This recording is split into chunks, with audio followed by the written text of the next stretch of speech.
everyone, my name is Emily and I'm the Young Adult Librarian at the Rock Island Public Library, and today I'm going to recommend some manga titles to you to kind of kickstart your summer reading.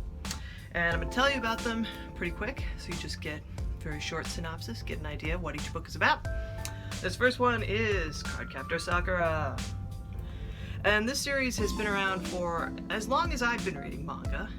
It's one of the first series I ever read, and technically, like the first 6 books, like the first 2 series, Sakura is a elementary school student. In this one, she is in junior high, and she has magical powers.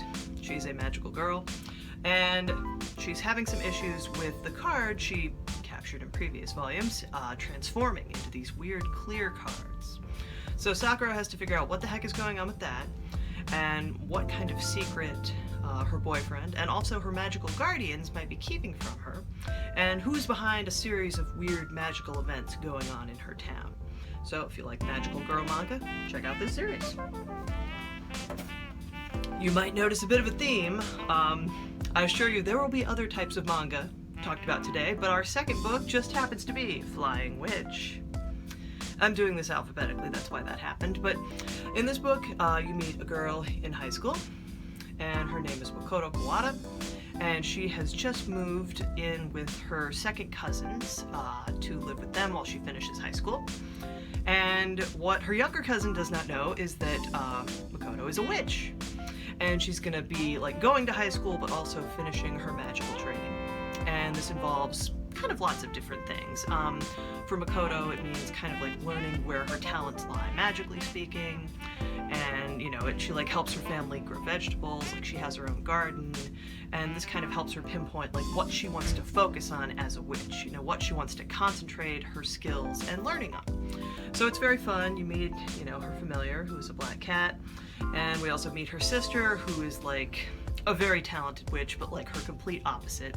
And it's just a really fun series. So there's 9 of these out so far, and I think we have them all at the library. Same with Cardcaptor Sakura, by the way. And if any of these books are not available when you come in, you can always put them on hold and get them that way. Next is Laid Back Camp.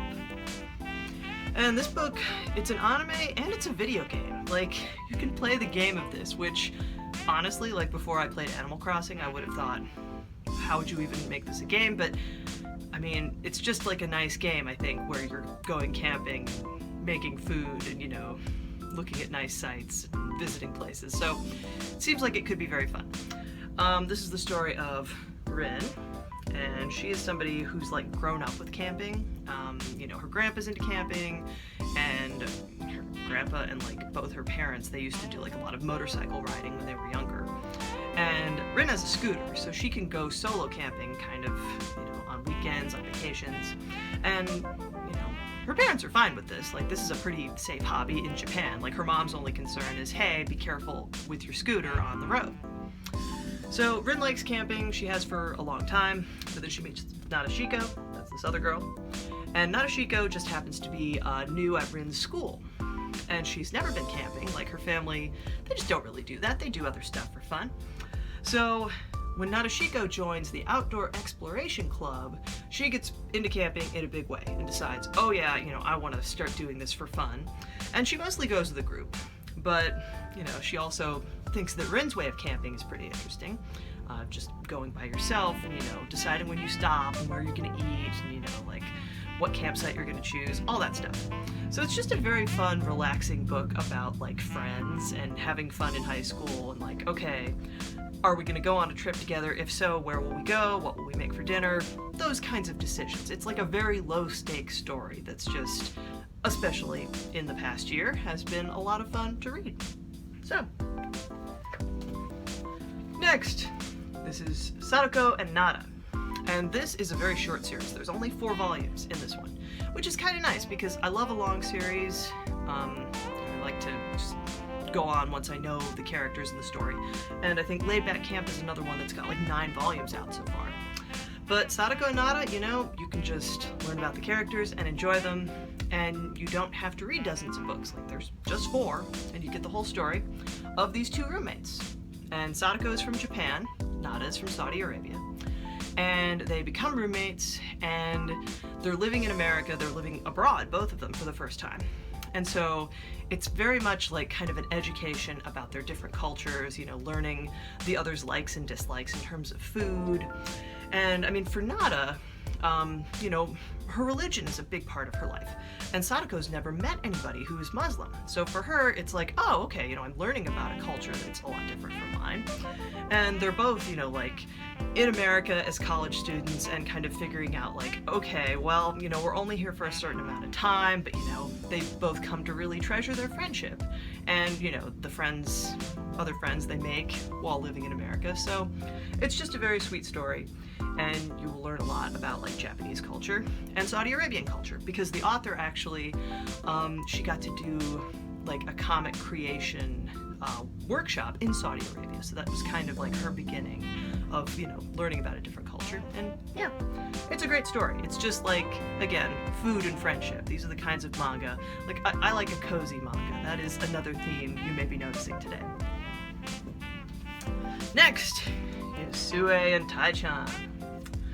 Now, this book is by the author of Chi's Sweet Home, which is a classic in the genre of manga that is about cute cats and kittens. And that's the whole story, really. Sue is an older cat. She is a senior cat. And Taichan, this little guy, he's a kitten. And, you know, Sue's owner thought, okay, well, I'm gonna foster this kitten. You know, I don't want to disrupt my cat's life too much. She's getting up there. She's like the cat equivalent of an old lady. But of course, you know, this foster thing that's supposed to be temporary, as time goes on, it starts to seem not so temporary. So the book is these two, you know, cute cats trying to learn to, like, live together, and their owner trying to figure out, okay, I have two very different pets now, and I need to, like, negotiate this in such a way that they're both, like, happy and have nice lives. But, you know, it takes some learning from everybody, because, you know, Taichan wants to play all the time, and Sue is very old and wants to sleep all the time. So if you like cats, it's just super cute. Next, this is The Way of the House Husband. And the way I've described this book when I've book talked it at schools is, imagine, like, if you know who John Wick is. Okay, imagine John Wick. This book is what would have happened if John Wick's wife had not died, and instead he had just decided, I'm gonna leave the mafia and be a house husband, because I love my wife and I want to support her in her career. And that is what Tatsu does. He was the immortal dragon. That was his name in the Yakuza. But now, he's a house husband. So he's enjoying this very much. He brings the same level of intensity to being a house husband that he did to, you know, being in the Yakuza. So he's got all these, like, neighborhood association lady friends, and, you know, he's great at cooking, he's a master of cleaning anything, especially blood, but that's a different story. And he just, you know, is going around living his life, but also, you know, is very, like, intense about catching sales and doing coupons right. Like, he's gonna go, you know, basically his kind of philosophy is, if I'm gonna do this, I'm gonna go all in, I'm going to be the ultimate house husband, and he is. So if you like comedy, I mean, there's a lot of, like, you know, at one point he buys his wife a birthday present and then finds out, oh, she already had it. So he acts like he's gonna cut his finger off as, like, a way of apologizing, and she punches him out a window. So it's like that level of, like, physical comedy, and just, okay, it's very outlandish and fun. So yeah, check it out. Next is Witch Hat Atelier. And this book is about a girl named Coco who lives in a world where if you want to be a witch, then you need to be born one. You can't just become one. Except when she's a very little kid, what she does is she buys this weird book from this person who claims that it's a book of spells, and oh, it comes with a free wand. Well, a wand is just a pen. And after a few years, you know, as Coco gets older, she's like, all right, that person, you know, was just, like, telling a story to sell something to me.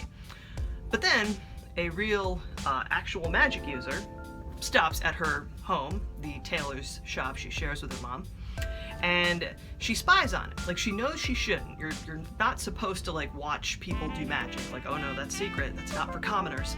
But she watches, and what she finds is spells are something that you draw. And then Coco realizes, oh, I work at a tailor's shop with my mom. I can draw. I'm good at drawing things. I'll just copy some of the spells I have in this weird book I bought when I was little.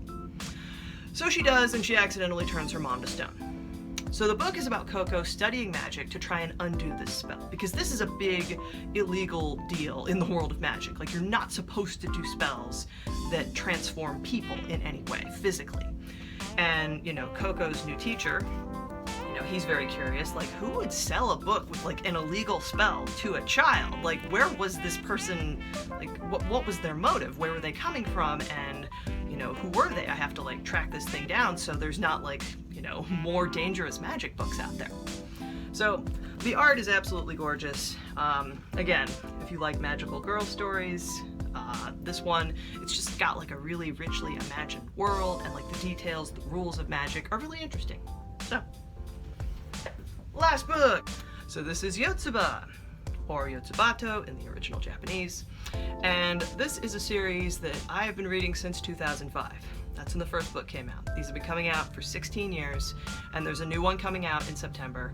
And I mean, that's this author's whole thing. Like, these books are beloved, and they're good enough that he can just kind of, you know, write some more when he feels like, and publish, you know, kind of on his own schedule, which is great. Like, I love manga, but in the manga world, there's a lot of issues with people, you know, being overworked and expected to, like, have a monthly deadline, like to produce a whole chapter of a manga every month. And even with assistants, that's a lot of work. So for Kiyohiko Azuma, he's just created this really sweet, I would argue, classic series about this little girl named Yotsuba, who lives with her dad.